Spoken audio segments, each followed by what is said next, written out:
안녕하세요. 백두산 금융연구소의 백두산입니다. 10월 18일 화요일 오후 3시 35분입니다.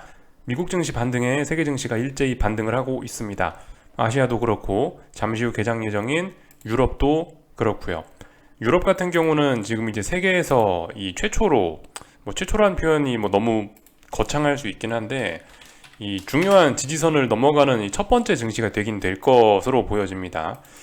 그렇게 중요한 건 아니고 이제 그러니까 그거란 거죠. 아침에 보여드렸던 그건데 이 여기를 넘어가면 이제 탄력적인 반등이다 하는 그런 저항 있죠. 그런 저항 전고점 자리를 오늘부로 일단 넘어갈 것으로 보입니다.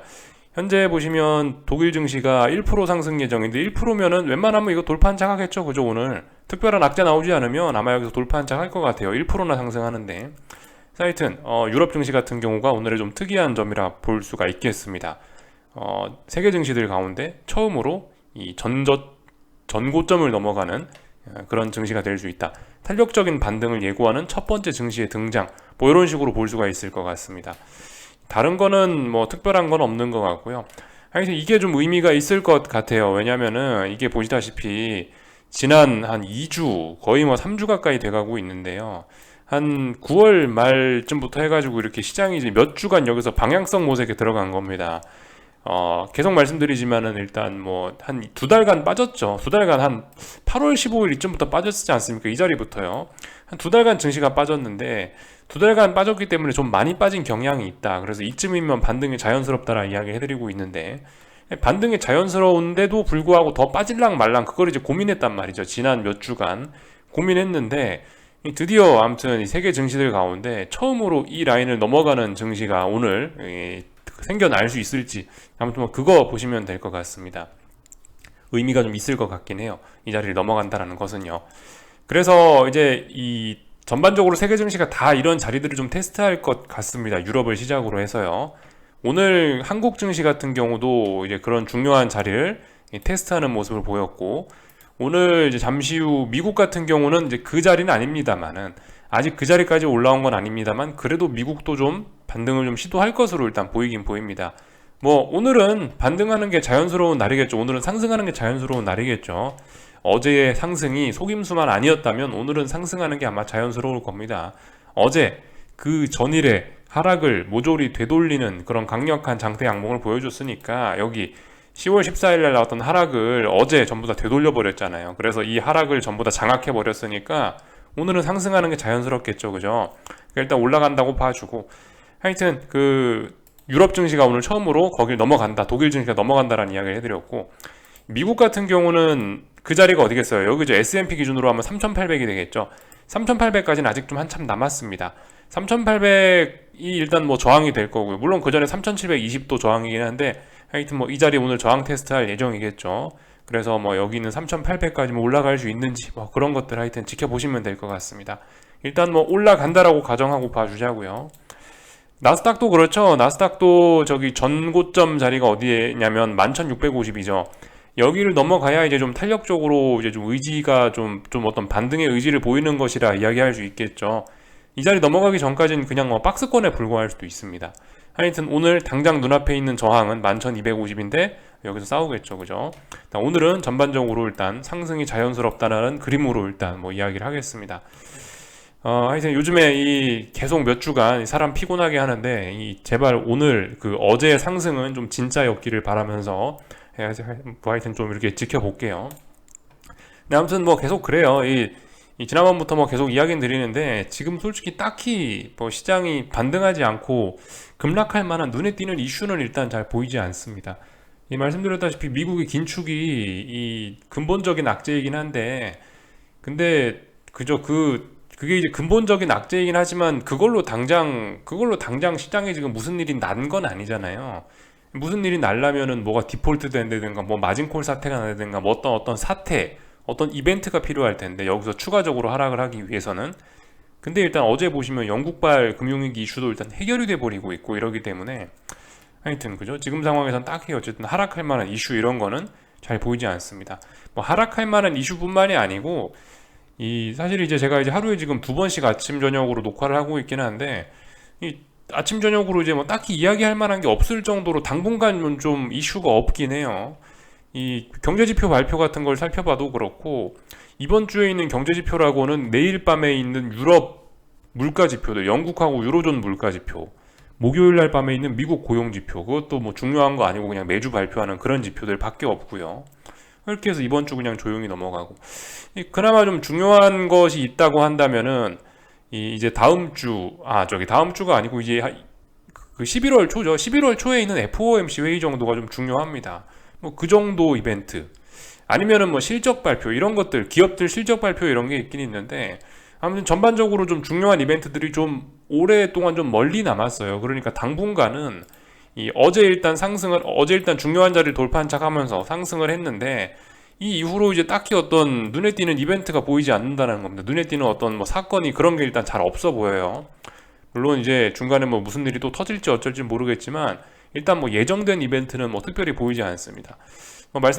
조금 전에 말씀드렸다시피 11월 초에 FOMC 회의가 있고요. 10월 말에 이제 주요 IT 기업들, IT 빅테크 기업들, 뭐 애플, 뭐 페이스북, 뭐 아마존, 뭐 이런 친구들 있죠. 그런 친구들 실적 발표가 10월 말에 좀 있긴 합니다. 그래서 하여튼 중요한 이벤트는 언제 있다? 이제 10월 말, 11월 초에 그 주요 기업들 3분기 실적 발표와 FOMC 회의, 요거를 주목하면 되지. 이제 그 전까지는 이제 사실 딱히 예정된 이벤트는 없단 말이죠. 그래서 만약에 이제 어젯밤에 상승이 만약에 진짜였다면, 그러면은 최소한 앞으로 한 뭐 다음번 FOMC까지는 딱히 이벤트 없으니까 시장에 상승할 수 있지 않을까? 이렇게 뭐 기대를 좀 해볼 수도 있을 것 같아요. 아무튼 지난 2달간 빠졌단 말이에요. 2달간. 무려 2달간 빠졌기 때문에 앞으로 FOMC 회의까지 딱 15일 정도 남았는데, 15거래일이 아니고 15일 남았는데 한 2주 되죠. 앞으로 한 2주 오르는 거, 이런 거는 뭐 충분히 있을 수 있는 일이라고 생각해요. 물론 그렇다고 2주간 여러분들이 발 뻗고 주무시라는 이야기는 아닙니다. 뭐 물론 이제 당장 할 건 없으니까 발 뻗고 주무셔도 큰 문제는 없는데, 2주 동안 이제 너무 뭐 긴장을 풀어놓고 그러지는 말라는 이야기죠.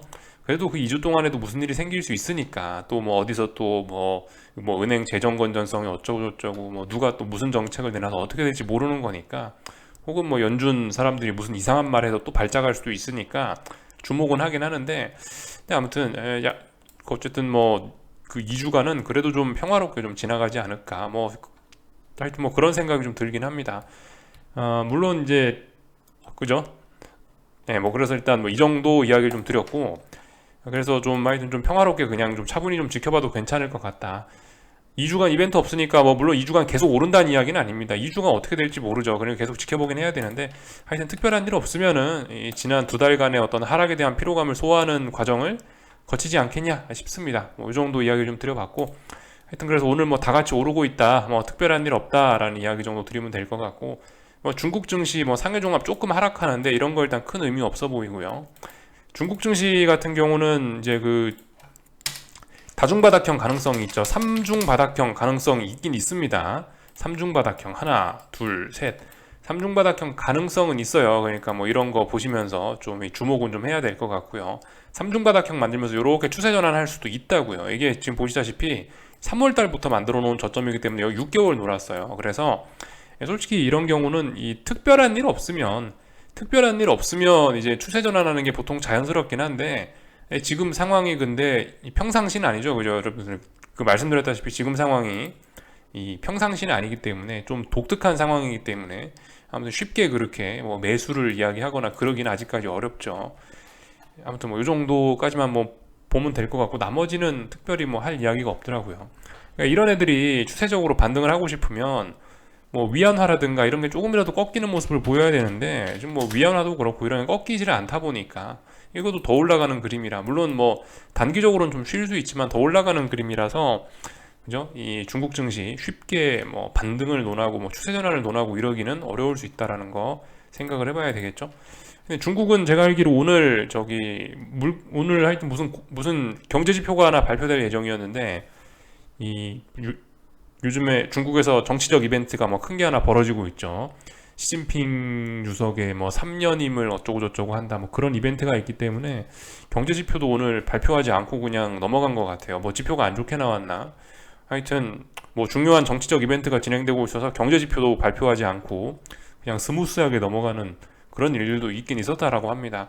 아무튼 뭐 그냥 그런 일이 있었다 정도 알아놓고만 넘어가면 될 것 같고요. 뭐 특별히 뭐 이야기할 만한 건 없습니다. 그래서 뭐 다 같이 잘 오르고 있다. 그래서 오늘 밤에 봐야 될 거는 뭐 그거다. 독일 증시가 뭐 중요한 자리 넘어가서 탄력적인 반등할 거냐 이런 점들. 미국 증시가 중요한 저항까지는 아니고 이제 당장 눈앞에 있는 저항 마디 가격대를 넘어가서 다음 레벨로 올라갈 수 있을지 뭐 이런 것들 주목하시면 되겠죠. 뭐 그리고 당연히 뭐 일단 증시가 올라간다라고 가정을 한다면은 달러 약세, 금리의 하락 이런 것도 동반적으로 나타날 수 있으니까 당연히 뭐 그런 부분도 좀 지켜보시면 될 것 같고요. 한국 증시도 뭐 아마 뭐 오르겠죠, 그죠? 특별한 일 없으면요. 특별한 일 없으면 오를 거예요. 미국 증시가 뭐 중요한 자리에서 뭐 올라주고 있고 중요한 지지선 다시 돌파 한작 해줬으니까 한국 증시도 뭐 지금은 오늘은 좀 뭐 대형주들이 좀 주춤할지 몰라도 그래도 뭐 일단 더 올라갈 수 있는 쪽으로 일단 뭐 긍정적으로 봐주는 게 조금 더 맞지 않을까 싶긴 합니다. 그래서 하여튼 뭐 삼성전자 57,000원 못 넘어가고 있는데 57,000원 돌파 한착 하면은 그래도 조금 좀 많이 올라갈 수도 있다라는 거 알아두시면 될 것 같고요. LG 에너지 솔루션도 그죠? 지금 시장 분위기가 좀 그래서 이 좀 올라가는 쪽으로 좀 지금 분위기 좀 좋아 보이는 것 같아서 뭐 49만 원을 살짝 붕괴시키긴 했지만 아래쪽으로 좀 강하게 보기도 좀 부담스러운 그런 상황이긴 합니다. 물론 이제 얘가 탄력적으로 더 올라가려면 여기 뭐 49만 5천 원, 6천 원 돌파 한착 해야 더 뭐 탄력적으로 올라가고 정고점에 도전하는 것이긴 한데요. 하여튼 뭐 굳이 뭐 그죠? 예. 그러니까 뭐 네, 그러니까 뭐 아직 이 자리를 넘어간 건 아닙니다만은 네, 그렇다라고 해서 이걸 하방 베팅하는 거는 좀 부담스러운 자리는 분명한 것 같긴 해요. 이런 건 47만 원 붕괴되고 나서 아래쪽으로 봐도 늦지는 않습니다. 하여튼 뭐 충분히 좀 시간을 가지면서 좀 말씀드렸다시피 이제 앞으로 한 2주간 특별히 뭐 일이 없어요. 그렇기 때문에 일단 뭐 증시는 올라오겠다라고 일단 마음 먹는 것 같고 뭐 그러니까 일단 뭐 가만히 있어 보면 좋지 않을까 싶습니다. 뭐 코스피 같은 경우도 그죠 오늘 이 294가 중요한 저항이다라는 이야기를 해드렸는데 일단 뭐 턱걸이로 살짝 돌파 한착했습니다. 솔직히 턱걸이로 살짝 한 거니까 뭐 그다지 큰 의미를 부여하기는 좀 어려울 수 있긴 있지만 그래도 일단 뭐 어떤 의지를 일단 보여주긴 한 거예요. 그래도 좀 많이 올라오긴 한 겁니다. 오늘 더군다나 갭 상승에 대한 부담을 아래 꼬리 달면서 이렇게 많이 좀 소화를 해줬으니까 뭐 일단은 뭐 더 올라가겠다라는 그림으로 봐주시면 될 것 같고요. 뭐 특별히 이상한 건 없죠, 그죠? 그래서 하여튼 요즘에 이런 그 몇 주간의 이 골 때리는 이 방향성을 결정하는 이런 과정들을 보면서 좀 하여튼 좀 느끼셨으면 좋겠어요. 만약에 이제 언젠가 이제 이 세상이 이제 언젠가 이제 이 세상에 뭐 금융위기가 온다라든가 무슨 일이 생겨서 제가 뭐 하방 포지션을 청산하고 저도 이제 언젠가 또 주식을 또 사야 되는 날이 오기는 올 텐데 그런 날이 올 때 너무 섣불리 주식을 매수할 필요는 없다. 뭐 이런 생각을 좀 해보셨으면 좋겠어요. 최근에 이런 일들을 보시면서요. 지금 여기서 이 방향성을 결정하면서 얼마나 사람들 골 때리게 했습니까? 들었다 놨다 엄청나게 많이 했죠. 엄청난 변동성이에요. 지금 여기서 보면 거의 한 2주 가까이 이렇게 한 거예요. 근데 이렇게 방향 결정하는데 몇 주간이나 걸리는데 근데 뭐 예를 들어 진짜 큰 위기가 왔다. 그렇다면 이게 도대체 상승 추세로 전환하는데 얼마나 시간이 오래 걸릴까? 우리 그런 생각 좀 해봐야 되겠죠. 하여튼 이 시장의 추세 전환이라는 게 이게 쉽지가 않습니다. 이번에 이렇게 반등을 하는데도 뭐 하여튼 주 단위로 이렇게 사람 헷갈리게 한다는 거 이런 점들을 좀 생각해 보셨으면 좋겠고 실제로 뭐 금융위기 때나 이런 때는 뭐 6개월 동안 막 바닥 따지기 이렇게 진행되기도 하고요. 그러니까 이 좀 하여튼 우리가 개별 종목이 아니고 이런 뭐 대형주나 지수를 볼 때는 이런 방향 전환의 과정이 굉장히 오래 걸린다라는 거 우리가 좀 그런 거를 좀 알고 대응을 할 필요가 있을 것 같아요. 뭐 환율 이런 것도 그렇고 하여튼 뭐 금리 이런 것도 그렇고 이런 것들이 방향 바꾸는 게 굉장히 어렵다. 요 정도 뭐 하여튼 이번에 보면 이번에 사례를 통해서 한번 좀 다시 한번 그런 것들 좀 기억하셨으면 좋겠습니다. 뭐 특별히 뭐 다른 일단 뭐 드릴 이야기는 없고 하여튼 294 돌파 한작 했지만 뭐 살짝 턱걸이 했으니까 그래도 뭐 하루 이틀 정도 좀 더 테스트하지 않을까 싶긴 하고요. 진짜 돌파 한작 했는지 테스트하지 않을까 싶고 아무튼 뭐 294 돌파 한작해서 완전히 돌파 한작 되면은 말씀드렸다시피 한 301까지는 시원하게 올라갈 수도 있다. 이 정도 이야기 드리면 될 것 같죠. 뭐 코스닥 시장도 당연히 뭐 그럼 올라갈 거예요, 그죠? 분위기 좋으니까. 그래서 1000자리가 돌파가 되면은 그러니까 지금 일단 960은 돌파 한착한 거고 다음번 저항은 1000에 있습니다. 1000 돌파 한착하면 1030, 1030 돌파 한착하면 1100까지는 열려 있는데 뭐 하여튼 어디까지 갈지는 일단 잘 모르겠고, 이 코스닥 같은 경우는 아직 어떤 중요한 자리를 돌파한착한 건 아닙니다. 그죠? 코스닥 150 같은 경우는 한 1000 정도를 넘어가야 1000을 돌파한착해야 이제 얘도 탄력적으로 반등을 할 수 있다, 이런 이야기를 할 수가 있겠죠. 뭐 요 정도 알아보시면 될 것 같습니다. 뭐 나머지 특별한 건 없는 것 같고요.